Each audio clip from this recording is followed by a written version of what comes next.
सोलापूरमध्ये पालकमंत्री जयकुमार गोरेंच्या नेतृत्वात भाजपनं पहिल्यांदाच सर्वच्या सर्व 12 नगरपरिषदा आणि नगरपंचायतीच्या निवडणुका या कमळाच्या चिन्हावरती लढलेल्या आहेत आणि या 12 पैकी अनगर नगरपंचायत राज्यभरात चर्चेचा विषय बनली, अगदी फॉर्म भरण्यापासून। या नगरपंचायतीमध्ये भाजपनं आधीच बिनविरोध विजय मिळवलेला आहे, तर एखाद दुसरी जागा वगळता उर्वरित सर्व जागी भाजप विजयी होईल असा विश्वास पालकमंत्री जयकुमार गोरेंना आहे।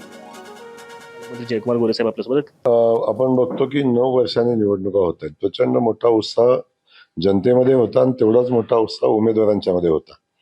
आणि आता झालेल्या निवडणुका आपण सगळ्यांनी पाहिल्या की अख्ख्या राज्यामध्ये भारतीय जनता पक्ष आणि महायुतीची लाट आहे।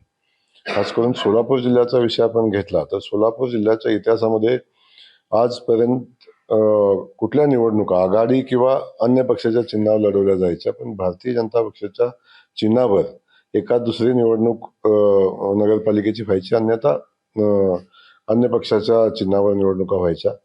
पण आज पहिल्यांदा यावर्षी भारतीय जनता पक्षाच्या चिन्हावर 12च्या 12 नगरपालिका आता नगराध्यक्ष पदाची निवडणूक आपण लढतोय।